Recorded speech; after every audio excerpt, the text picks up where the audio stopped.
കൈപ്പത്തി ചിഹ്നം വേണ്ടെന്ന CPM വിമതരുടെ നിലപാടിൽ വെട്ടിലായി കോൺഗ്രസ്. ഒറ്റപ്പാലത്തെ സ്ഥാനാർത്ഥി PK ശശിയും തളിപ്പറമ്പിലെ സ്ഥാനാർത്ഥി TK ഗോവിന്ദനുമാണ് കൈപ്പത്തി സ്വീകരിക്കാത്തത്.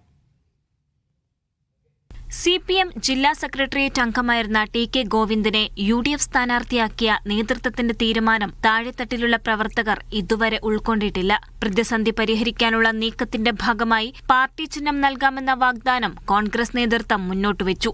എന്നാൽ കൈപ്പത്തി ചിഹ്നത്തിൽ മത്സരിക്കില്ലെന്ന് TK ഗോവിന്ദൻ തന്നെ വ്യക്തമാക്കി. അത് ഞങ്ങൾ തീരുമാനിച്ചതന്നെയാണ്. ഞങ്ങൾ പാർട്ടി കോൺഗ്രസ് നേതാക്കന്മാരും ഞാനും ചേർന്ന് തീരുമാനിച്ചു തന്നെയാണ്. ഇപ്പോൾ സ്വതന്ത്രമായിട്ട് നിൽക്കുന്നതാണ് നമുക്ക് നല്ലത് എന്നുള്ള അഭിപ്രായം. അല്ല ആൾ കൈപ്പത്തി ചിഹ്നത്തിലല്ല.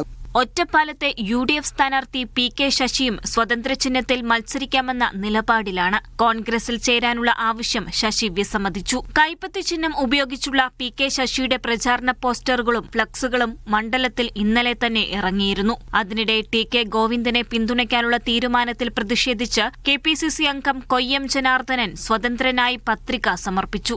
ഇവിടെ മൂന്നാമതൊരു കക്ഷി മത്സരിക്കുന്നുണ്ടെങ്കിൽ ഞാൻ നോമിനേഷൻ കൊടുക്കും. ഞാൻ അതിനകത്ത് ഒരു പാർട്ടിയെടുത്ത നിലപാട് ശരിയല്ല എന്ന് മാത്രമാണ് ഞാൻ അതിനെ സൂചിപ്പിക്കുന്നത്. അതിനിടെ പയ്യന്നൂരിലെ CPM വിമതൻ V കുഞ്ഞികൃഷ്ണന്റെ തെരഞ്ഞെടുപ്പ് കമ്മിറ്റി ഓഫീസ് CPM പ്രവർത്തകർ ഭീഷണിപ്പെടുത്തി നീക്കം ചെയ്തെന്ന പരാതി ഉയർന്നു. കോത്തായിമുക്കിൽ സ്ഥാപിച്ച താത്കാലിക ഓഫീസാണ് നിർമ്മാണം പൂർത്തിയായ ഉടൻ അഴിച്ചുമാറ്റിയത്. സ്ഥലം ഉടമ ആവശ്യപ്പെട്ടതിനെ തുടർന്നാണ് ഓഫീസ് നീക്കിയതെന്ന് V കുഞ്ഞികൃഷ്ണൻ പറഞ്ഞു. ജനാധിപത്യ പ്രക്രിയയെ CPM അട്ടിമറിക്കുകയാണ്. ഫാസിസ്റ്റ് ശൈലിയാണ് ഇക്കാര്യത്തിൽ CPMനെന്നും കുഞ്ഞികൃഷ്ണൻ ആരോപിച്ചു. News desk media 1.